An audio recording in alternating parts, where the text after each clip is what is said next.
1998. I read something which I really loved, which was Chester's favorite quote. And I think this will tell you a lot about his not only activism, not only in the civil rights movement, but just activism as a city commissioner for 2 terms starting in 1983, but just throughout his whole life, including Sumner High School, which he will talk about today. Here's his favorite quote: "I am whole, I am perfect, I'm strong, I'm powerful, I'm loving, I'm harmonious, and I'm happy." And with that, I introduce to you Mr. Chester Owens, Jr.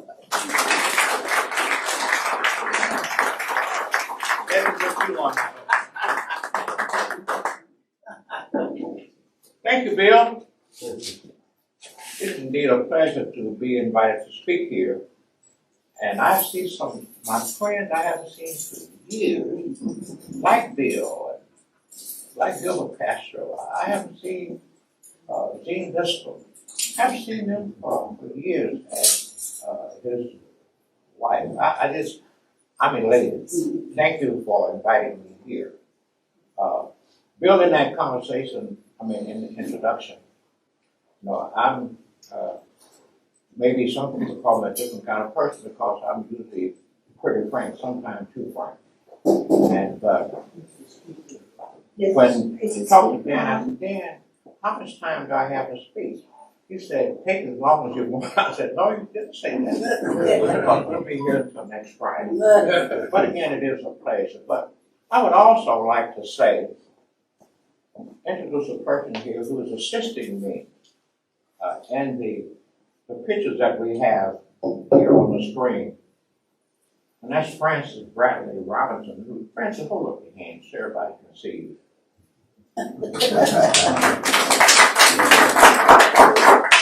Frances is a scholar herself. She's an author. She's an accomplished musician.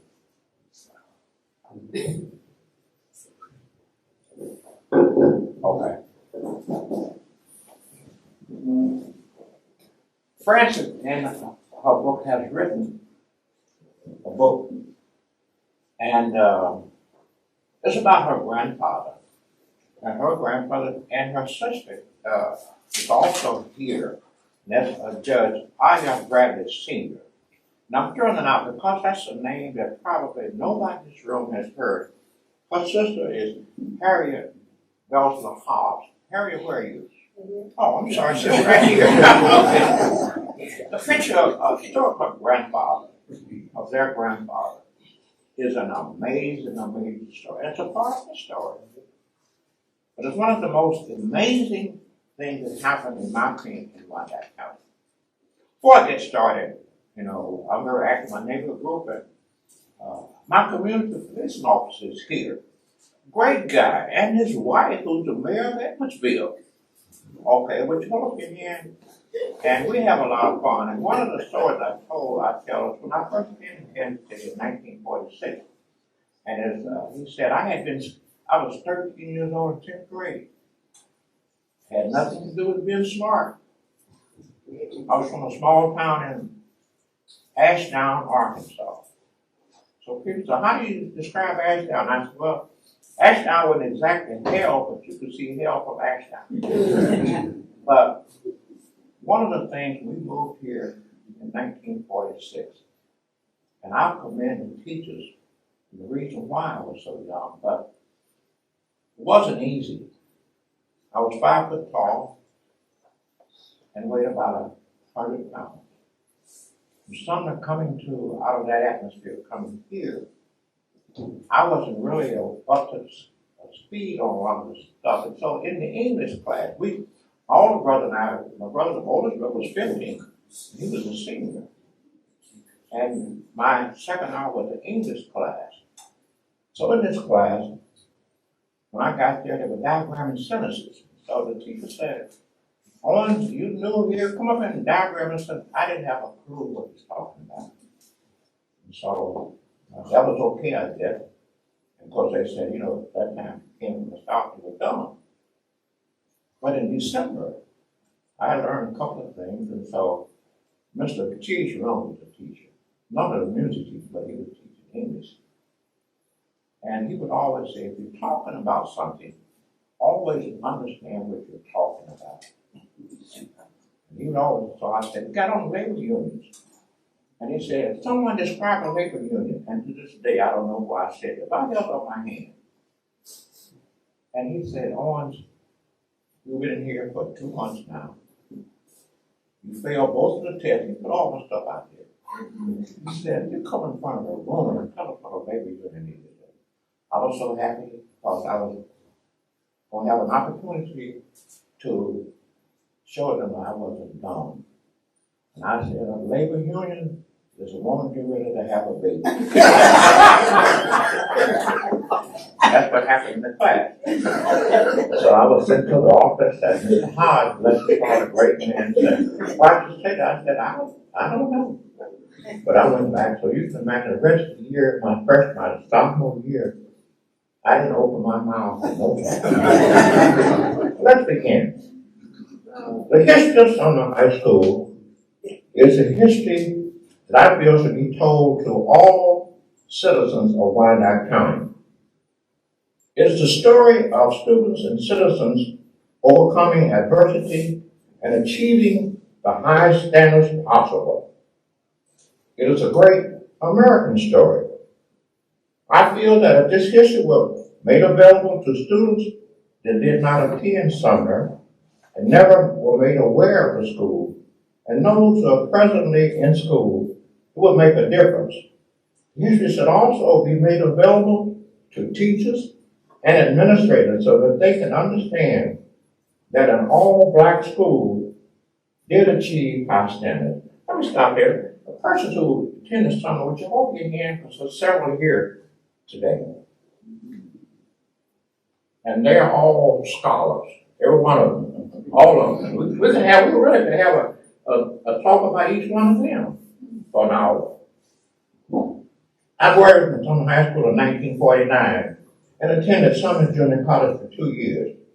I cannot make a presentation on Sumner without mentioning Sumner Junior College because they were housed in the same building and the teachers taught both in the high school and the junior college. Dr. Paul Jewell, the esteemed professor at Kansas City, Kansas Community College, commented in his book, The History of Kansas City, Kansas Community College, that one of the best or worst kept secrets in Kansas City, Kansas, and Wyandotte County was that there was a Sumner Branch Junior College, established the same year, 1923, as a high school junior college.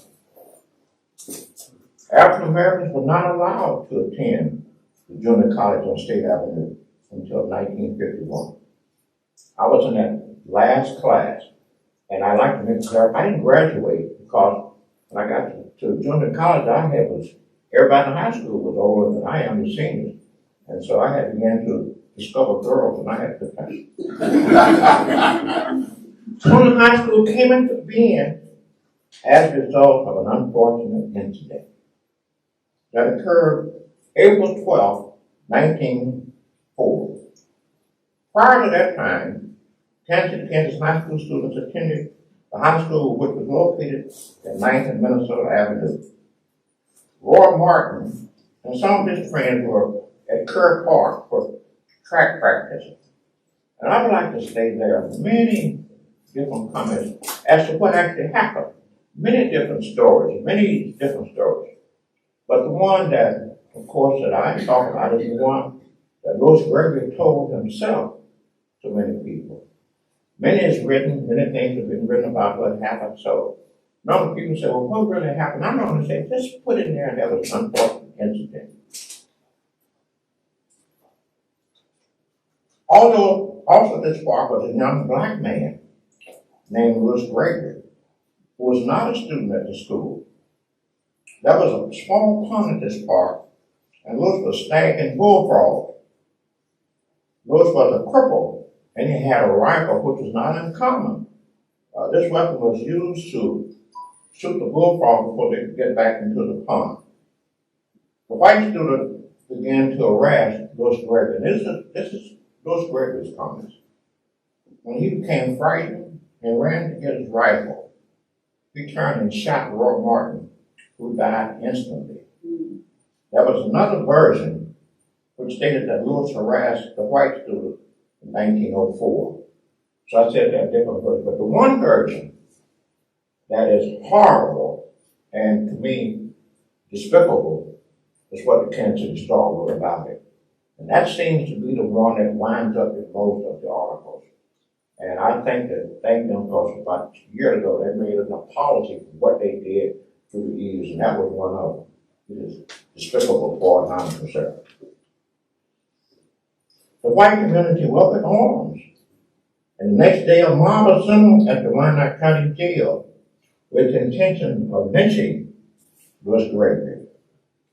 A group of black men, led by Reverend George McNeil, a pastor of Presbyterian Baptist Church, stood in front of the jail, and he stated that any man who crosses this line will have breakfast in hell in the morning. Many of the men with Reverend McNeil were veterans of the 23rd Kansas Volunteer Infantry. Now, I hope I have some material here because many were from Kansas City, Kansas.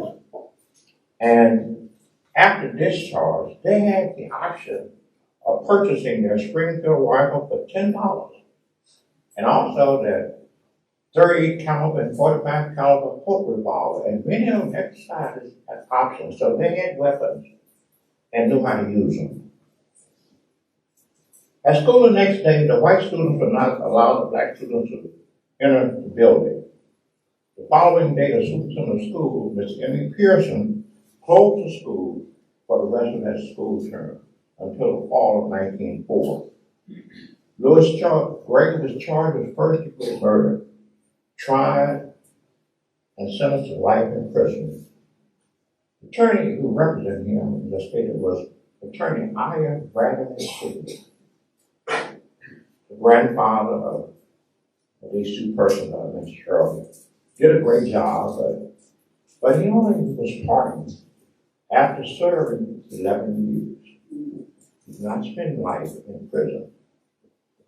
When the school opened in the fall of 1904, the white students attended school in the morning, and the black students attended school in the afternoon. The afternoon school was named Manual Training School. Many persons in the African American community were outraged at this name, and so they had a meeting, had several meetings, but one was called to discuss this matter. And some of the persons who attended the meeting were Corbin Patterson, another name that many people never heard, very important person here in Wyco County, Bishop Abram Grant, and G.B. Buster. And these persons met to decide the name for Sumner High School. I'm going to read, and I'm going to go as fast as I can because I don't want to go, but here's what this meeting, and this was an article is in the 1927 Sumnerian, which is the yearbook of Sumner High School, 1927. It's entitled The Name of Sumner. It states in June 1904, 4 men sat around the table in the Board of Education room in the public library, which at that time was downtown, and pondered over a name for the new high school that was being built at 9th Street and Washington Boulevard. Various names were suggested, among them Lincoln, Washington, Douglas, and Sumner. The name Lincoln was eliminated because there was already a Lincoln High School on our sister city across the state line. Washington was eliminated because, aside from being the fact that Washington was still alive, he advocated a type of training which the new high school was not stressed above the academics. That's another whole story about that. That was even discussion going on nationally. Douglas was eliminated because there was a grade school named Douglas. Why was the name of Sumner appropriate? Number one, because Charles Sumner was a scholar, the highest the rank. He embedded the best culture that New England could afford and traveled and studied extensively in Europe. Second, because Charles Sumner was broad-minded, he believed in equal rights and equal opportunities for all men, regardless of race. He fought for the 13th, 14th, and 15th Amendment to be added to the National Constitution. Third, because Charles Sumner was courageous. He did not know fear. He stood up for the principles that he considered right, even in the face of physical danger and ostracism. All these qualities, courage, broad-mindedness, and sound scholarship were possessed by Charles Sumner. It was the hope that everyone who should enter Sumner should possess equality before leaving her walls. The four men who sat around a table and decided on Sumner for the name of the new high school was Superintendent M.E. Pearson, J.E. Patterson, who was the principal, G.F. Porter, and the writer of this article, G.E. Buster, a man of high scholar and a history teacher and vice principal of Sumner High School. When the school reopened, Charles Sumner was a U.S. Senator from Massachusetts and an abolitionist. He was attacked by a fellow senator from South Carolina, Preston Brooks, who struck him with a cane and knocked him down a flight of steps. Since the Sumner never fully recovered, and Preston Brooks was never charged with any crime. A bill was submitted to the Kansas State Legislature, which repealed the 1884 law and enacted House Bill 890, which was also known as the Segregation Bill. The legislation provided for the separation of schools in Kansas City, Kansas. The governor at that time, E.W. Hunt, who opposed the bill, as some other of the legislators did, but felt that it was an injustice to penalize and further handicap an entire group because of the action of one person. He signed the bill under protest, and only on the provision that the building being constructed, the new high school, be equal to the one at 19 Minnesota. And number two, which is probably most important, that the teachers and the administrators be paid the same as the white teachers. Very important because across this country, in 1904, 99 and 9% of the schools were segregated, and black teachers never got paid the same as white teachers. Very, very, very important. In 1916, John Hodge, okay, we'll get there. John Hodge was appointed principal, and he served until 1951, 32 years. During his tenure as principal of Sumner High School and associate dean of Sumner Junior College, attendance grew, and he recruited teachers from the top colleges and universities in the country. Because the teachers could receive the same pay as the white teachers, it became easier to recruit.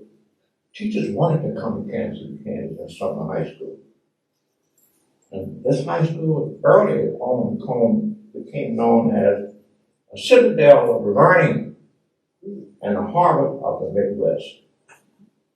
The black community, and at that time it was, in a sense, a real community, was immensely proud of the school. The home and the church were very supportive of the school. These three components made for a very successful school. The teachers in the elementary schools, Stowe, Douglas, Hewlett, Dunbar North and South, Garrison, Booker T. Washington, Bruce, J.D. Lewis, Addison Rosedale, and Lincoln Argentine provided the highest quality training for the students. Northeast Junior High School, located at 4th and Troop, opened in 1924 with J.P. King as its principal. The school also provided the highest quality of learning and prepared them to enter Sumner High School. Joseph Collins, who also happened to be a graduate from the high school, succeeded King as principal and served him for 29 years in Northeast Junior. No matter where African Americans live in Wyco County, they had to attend Northeast Junior High School and Sumner. The students were bused from Rosedale and Argentine. Students who lived in Armadale, White Church, in the West Bottoms, and there were a lot who lived in the West Bottoms, had to provide their own transportation, get there the best way they could. The black students who were bused by two black companies, McCallum and Rucker Bus Company. It was quite a thriving business. The Northeast Junior High School story is also a great history, and it is usually overlooked as to the positive role that they played in the education of African Americans in Wyco County. In 1986, Mr. William Boone, a graduate of Sumner High School and a science teacher at Sumner, wrote a book, Reading, Writing, Arithmetic. This book gives a brief history of the black schools in Kansas City, Kansas during the period of racial segregation in KCK school system. In 1958, he was appointed principal of Northeast Junior and served in position until 1973. Then he was transferred to become vice principal at F.L. Slagle High School. In 1924, Sumner incorporated the Junior College Division program, and Mr. Powers again was appointed assistant dean of the Junior College Division. The first teachers at the Junior College were Scotty P. Davis, who taught English, E.A. Taylor, who taught English and history, and H.S. Williams, who taught chemistry. Sumner High School received its accreditation from the North Central Association in 1914, 8 years after opening. It took Dunbar High School in Washington, D.C., school very similar to Sumner, 30 years before they received their accreditation.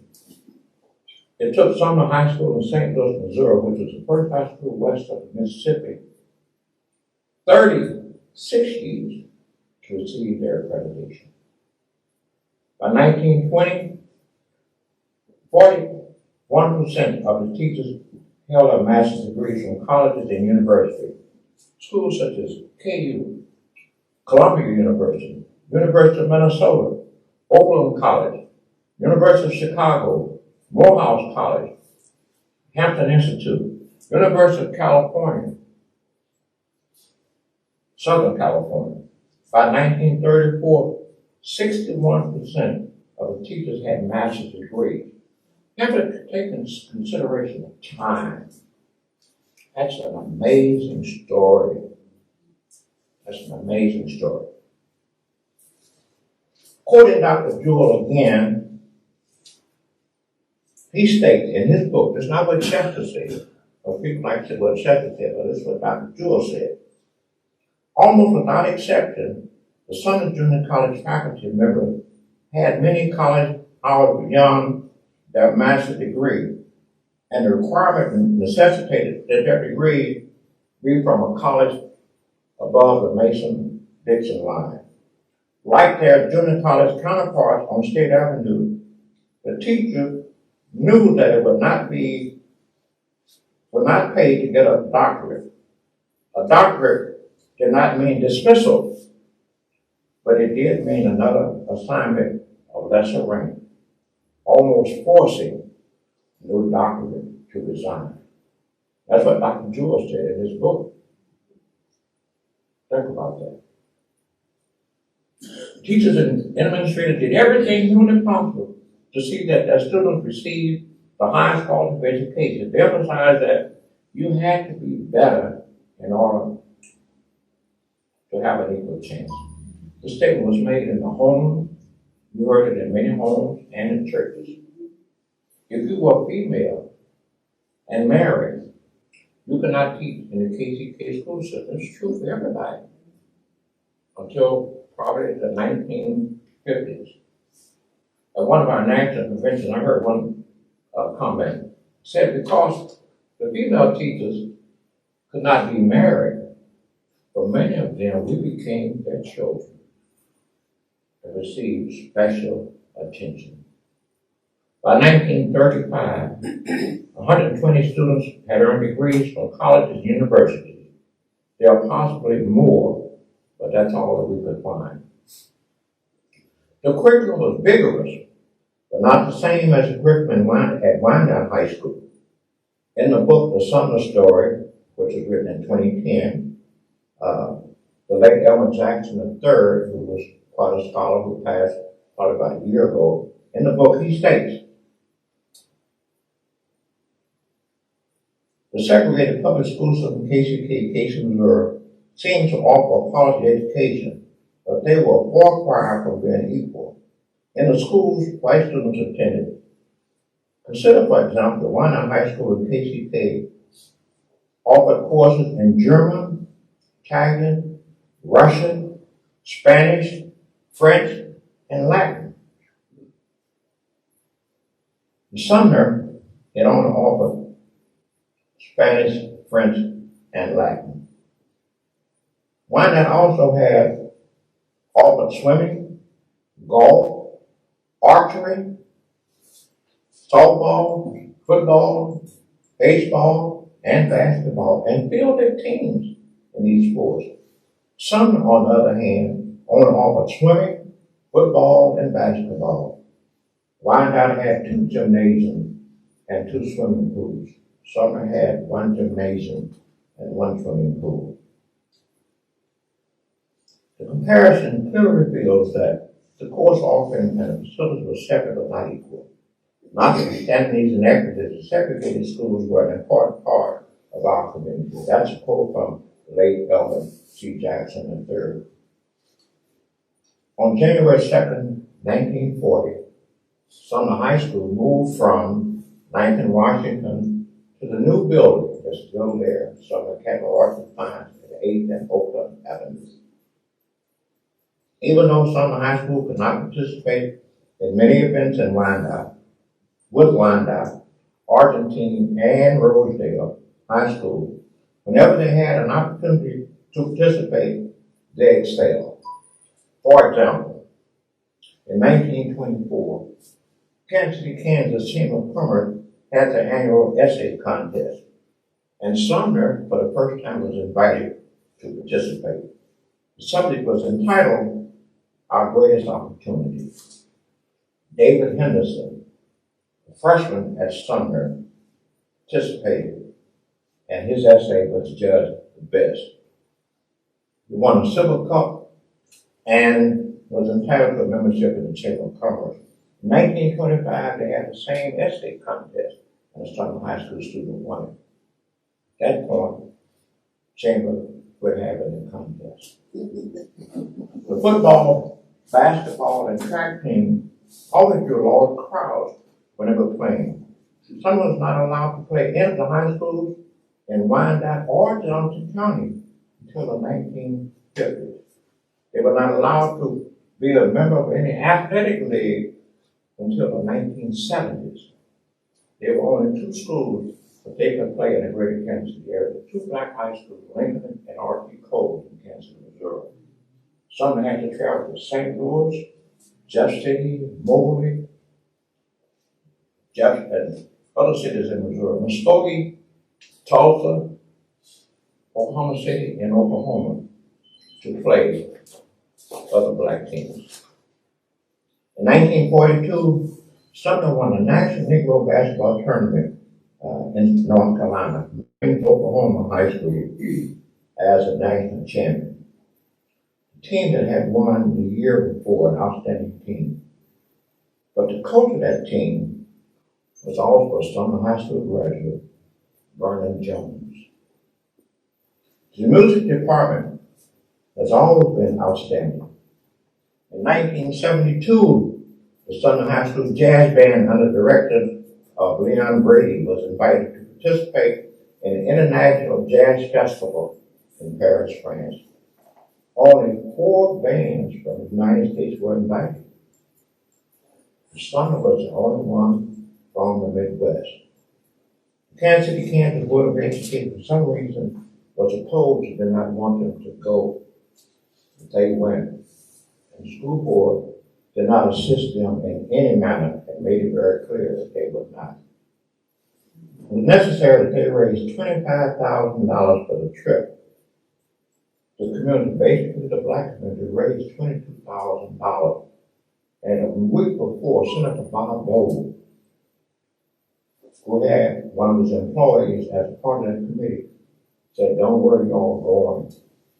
And he put in the last $2,000. And not only that, he sent one of his employees, Anna Haas, with the team to Paris, France. Sumner High School won virtually every award that was possible at this International Jazz Festival. Of all of the high schools, not only from the United States, but around the world. And they won individual trophies. I thought maybe a couple would be here today. So there's a story that what happened that I won't even tell it. It upsets you every time you think about it.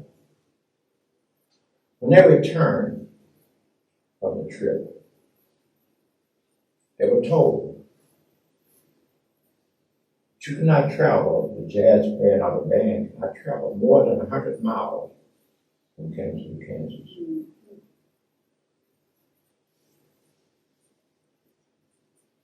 This eliminated them from participating in the state jazz festival, which is always held in Wichita, Kansas, and they usually won first place. After this decree, Leon Brady retired or resigned from the Kansas City, Kansas school system.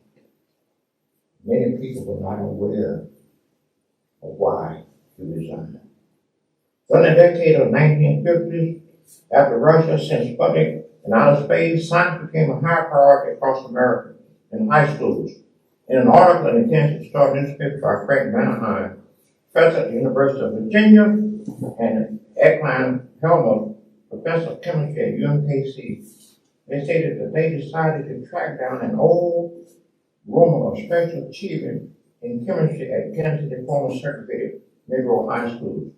Their research revealed a story obscured for 50 years. 2 black high schools, whose dedicated education students achieved excellence in many areas and dominated over Kansas City white high school on the playing field of science, where relative performance could be measured. Sumner would dominate the top science prizes for most of the decade of the 50s.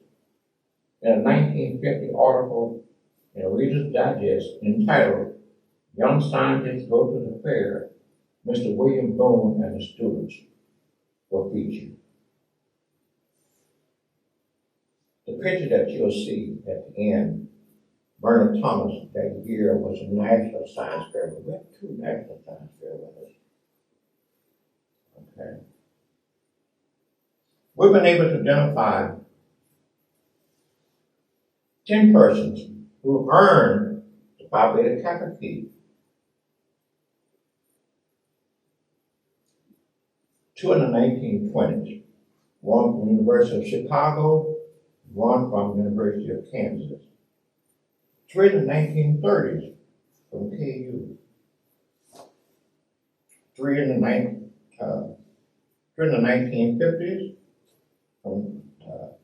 from KU, and 2 in the 1960s, one from Vassar and one from Wellesley. There may be more, but there's only one that we find. Here again, think in terms of being at KU in the 1920s, becoming Phi Beta Kappa. Some of the high school students excelled in all fields of endeavor. Their buildings, apartment buildings named after Sumner graduates, colleges and universities. And at that time, particularly probably during the 60s, many of them could even attend a college, but Dr. William P. Foster, the Fine Arts Building at Florida Agricultural Mechanical School. The building, the Fine Arts, is named after him. The Administration Building at Philander Smith College, named for Myra Titus. Ditto Williams and William Boyd, School of Veterinary Medicine at Tuskegee Institute. These are just a few colleges and universities, or parts of buildings named after graduates of Sumner High School. The Sumner High School class of 1935 started the Sumner Alumni Association in the 1980s. We will always be grateful for them for their efforts to keep the memory and history of Sumner High School alive. Every 5 years, beginning in 1995, a national convention is held. At the 2005 convention, Johnny Q. Blackman Love and myself approached Beckett Hardin and said, because we were trying to write the Sumner story, because there was stuff being written that was inaccurate.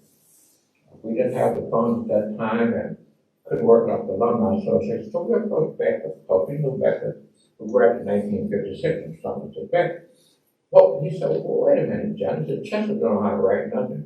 But what do you need? And she said, we got to do research, we got to, she said, whatever you need, John. Whatever you need. I'll bear the expense. Wherever you need to go, whatever you need to do, I'll pay you. Johnny Q lived in the Washington, D.C. area. So she got 4 other Sumner graduates. Wilma Freelane Bonner, her sister Sandra Freelane, attorney Dwight Henderson, and Eugene Williams. The book was completed and presented in the 2010 National Convention. In approximately, I'm not sure when the time Francis was held, in 2005 or 2007, Francis received a call and said, all the artifacts, much of the artifacts, and memorabilia had been set on the curb to be thrown in the trash.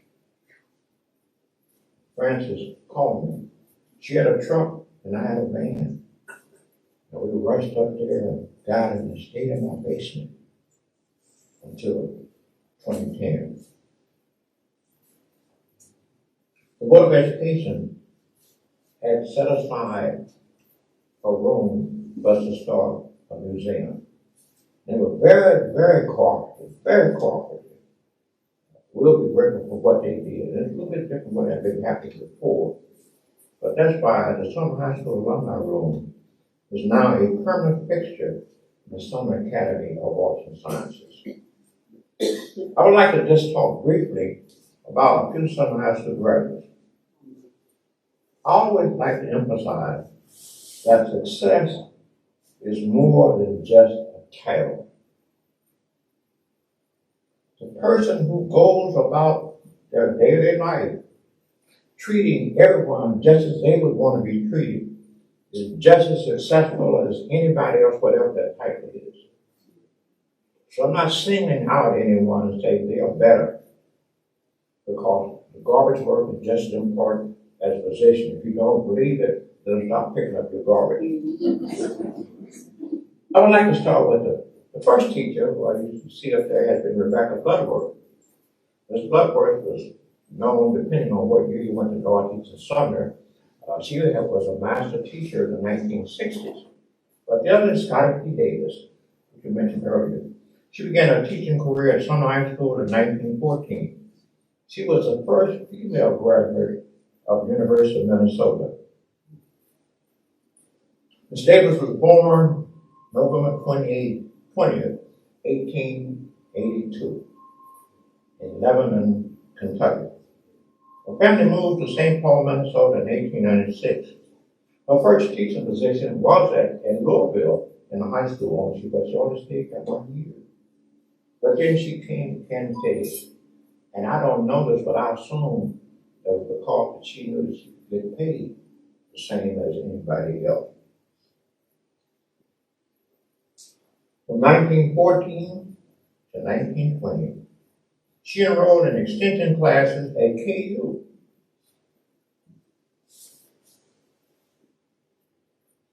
Then she pursued a master's degree from Harvard University, beginning in 1927. She completed her coursework in 1934. It seemed like a long time, but take into consideration of time, and she actually traveled from Kansas to Cambridge, Massachusetts, different time, and during the Depression that time, with virtually no money. Her thesis was entitled Implications Relative to Curricular Offerings in Urban High Schools for Negroes, drawn from a distribution of teachers' grades at Sumner High School in Kansas City, Kansas. She taught both in the high school and in junior college. She retired in 1951. I like to tell people that when I left, I took her with her. She was not she was a best teacher, I think, at Sumner, but I was not one of her favorite students. Margaret Case, a 1948 graduate of Sumner High School. She was the youngest child in a family of 10.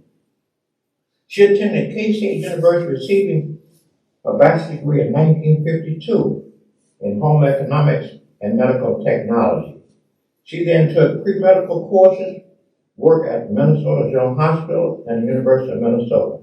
In 1958, she became the first black female to graduate from the University of Kansas School of Medicine. She was preceded by Geraldine Mowbray, also a Sumner High School graduate, in 1937. Miss Mowbray had been allowed to complete her first 2 years on the Lawrence campus, and then, as was the custom at KU for black female students to transfer where else they could to complete their degree. After graduating from KU School of Medicine, Ms. Cates served an internship at Freedman Hospital, which is connected to Howard in Washington, D.C., and then completed her residency at D.C. General Hospital. She then honed her knowledge of hematology by doing postdoctoral work for 3 years, splitting her time between the New England Medical Center, the Massachusetts Institute of Technology, and Harvard University. She taught hematology at Howard University, where she also served as Associate Director in the Sickle Cell Center. She later became Director of Health Services for the United States Department of the Interior. In August 2018, just 4 years ago, University of Kansas School of Medicine honored her with an academic society dedicated in her name, the Cate Society, which replaced the Wall Society, which had been there for a number of years. I had planned to do just a brief story on Dr. Foster, but you have to do 2 hours on him. And I did a presentation in Downtown Library back in 2019. So I can only say he was known, he graduated from Sumner in 1935, graduated from KU, a most amazing person. He was known as America's bandmaster. He was at Florida A&M University. We checked the final building named after him. John McLendon, and you'll hear that name more in coming years. The 1936-32 graduate of Sumner High School. He attended Sumner Junior College for 1 year, then enrolled at KU and graduated with a degree in physical education. He was a student of Dr. James Naismith, the inventor of basketball, which he admired greatly and always stated that, and Dr. Naismith admired him. He began his college coaching career at North Carolina College, 1940 to 1952. Hampton Institute, 1952 to 54. Tennessee A&I, now known as Tennessee State University, 1954 to 1959. Kentucky State University, 1963 to 66. Cleveland State University, 1966 to 69.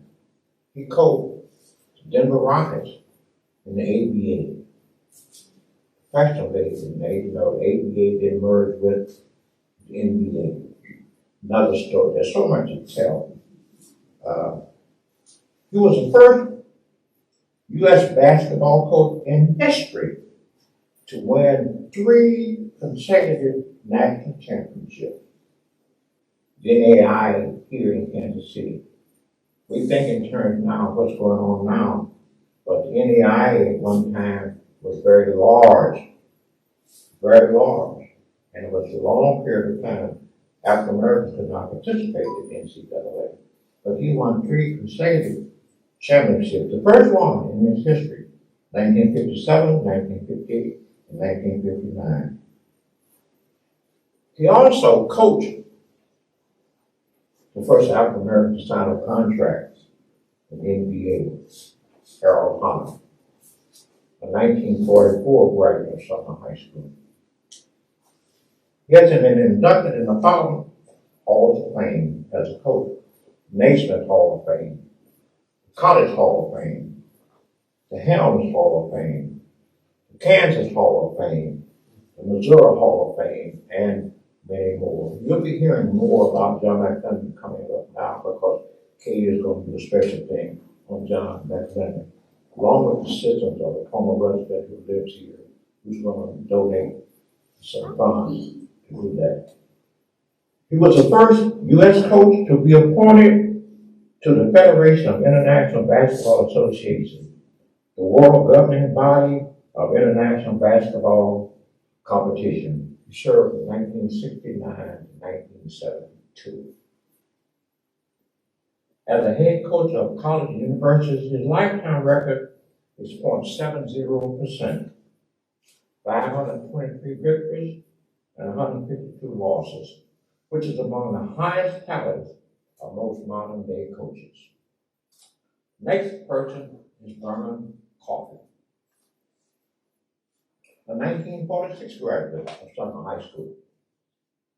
He received an academic and athletic scholarship when he graduated to Iowa State University.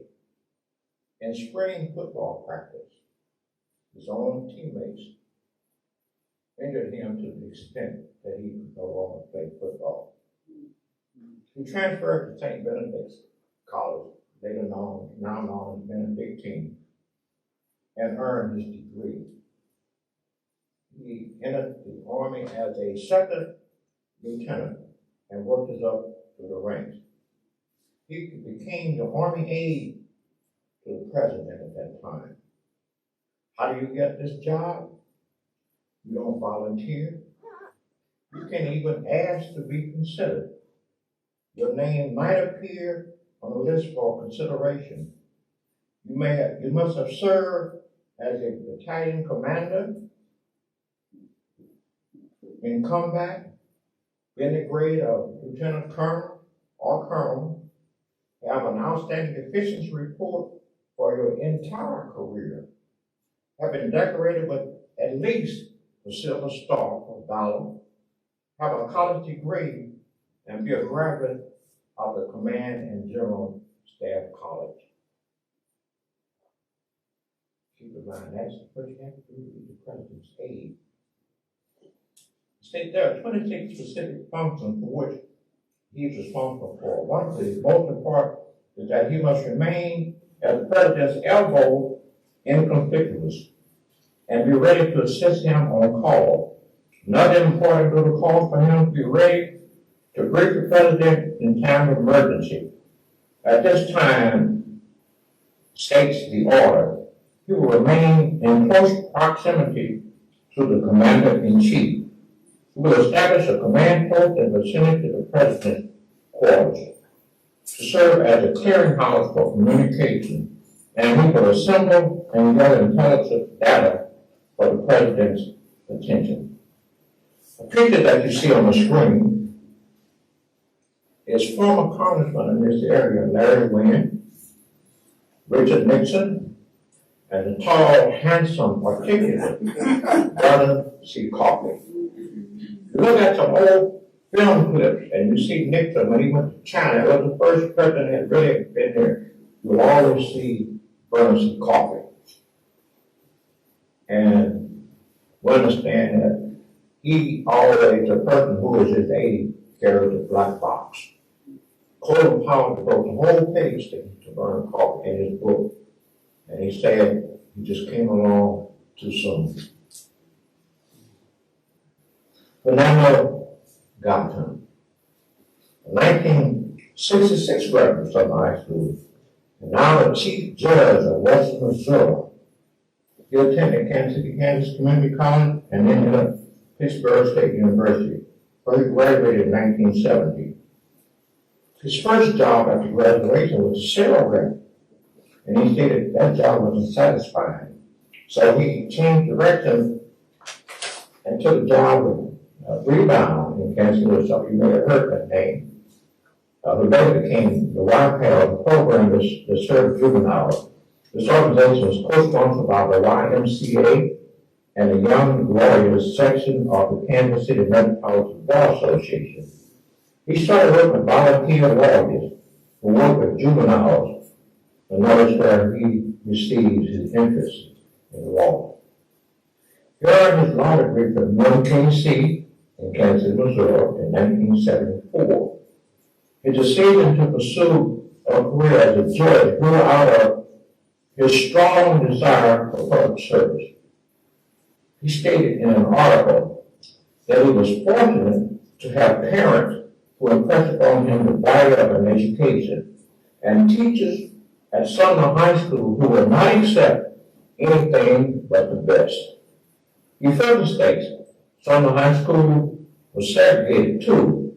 We had some of the finest teachers who saw teaching as a mission, not as just a job. If you were not working to your capacity, your teachers would push you, and they pushed me.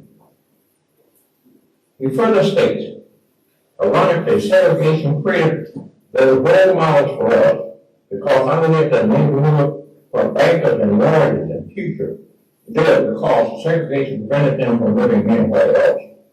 They lived in my neighborhood or a nearby neighborhood. Now, he lived at 4th and True. When you read this, it sounds like he lived in an exclusive neighborhood.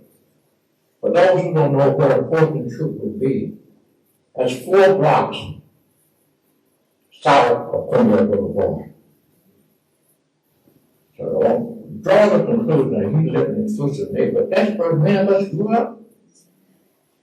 4 o'clock on True. That's the kind of neighborhood that many of us grew up in. Judge Gadsden has served as a judge for 30 years. He is served by a presidential appointment on the bench at United States Court of the Western District. And as a state trial judge, he was the youngest person ever appointed as a trial judge for the Missouri 16th District Judicial Court, and was just the second African-American judge in state history. We'll stop there. We could name 1,000 people. Plus, there are people sitting out in the audience that we could talk about working in Sumner High School. Like starting with, I call her Dr. Robinson, Frances Robinson. And she had, that's just a member of that, going to the next, we'll go to the next one. That's a picture of Becca Harden. And that's Vernon Truman. They're on their way to the National Science Fair. Beckwith graduated from Sumner and also had a degree from KU in engineering. He had his own company and became a multi-millionaire many times over.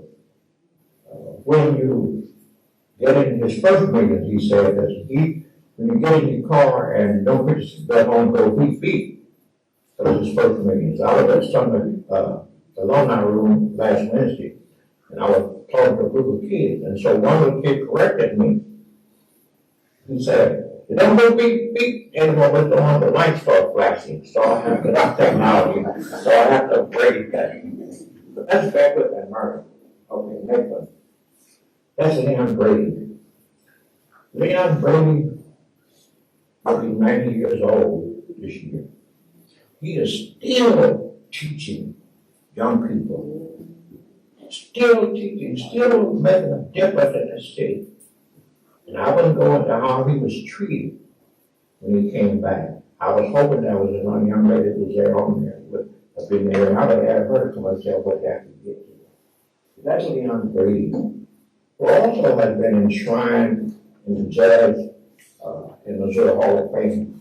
He's one of the persons who's enshrined in the sidewalk in Kansas City, Missouri. There are so many people in KCK that we tend to overlook. In the last one, they made an album called Southern Paris. That's a DVD. Over the years, whenever you play this with a group of people not familiar, they say, "Man, you need to be in a high school band." That's impossible. That's the DVD. And Leon said he, like so many of us who came along at that time, never had retirement, never had a whole bunch of other stuff.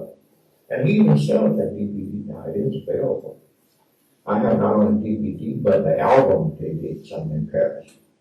That concludes my presentation. I thank you so much. I thank you, Prince, for and she came out here and helped set this up along with Amy Law. I think yesterday to get this set. And Amy, thank you back there. She's the director here, does a good job. I hope I didn't take too long. I hope I didn't bore you. I don't like to bore people, but thank you again. Thank you, Bill.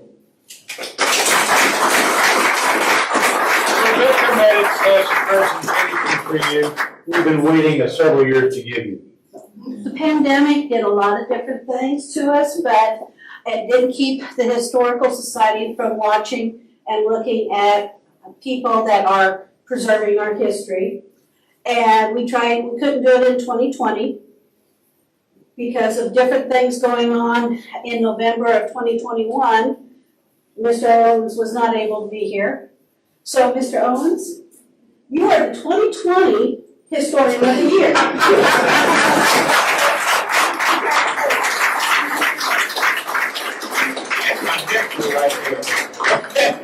Thank you, Eric. And my sister is here somewhere. My sister. Oh, there she is over there. Out in the foyer, you'll see a plaque that says Historian of the Year with all the different names on it, and it's there already. Thank you. Good. So, congratulations. Thank you.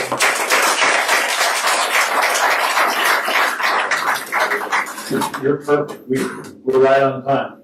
Well, let me just say one thing. You know, I've lived to a part of 10 decades, but I'm not quite 100 years old. I'm knocking at the door, but I'm not 100 years old. So if you live that long, I'll tell people, if you live over 80 years, you have a story to tell.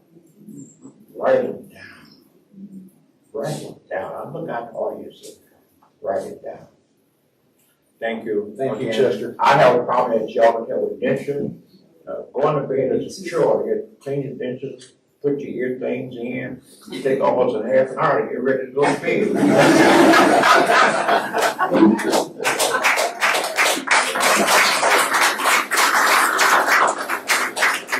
Thank you all, and for the board members who are here, you've been asked by our treasurer, Jim Ryan, to vote to approve the payment for our postage. So make sure you respond to his email and vote on that. We are going to adjourn. There will be refreshments here in the back in just a minute. Our next quarterly meeting will be, I believe, on Saturday, June 18th. That will be, I think, wonderful also. Not maybe as wonderful as this, but will be wonderful. So we'd ask you, if you do not already belong to the Wyco County Historical Society, please consider joining. There's membership information at the front desk. And always feel free to join us for our quarterly meetings. Thank you very much. And we're adjourned, and like I said, food and everything will be put out here in a few minutes.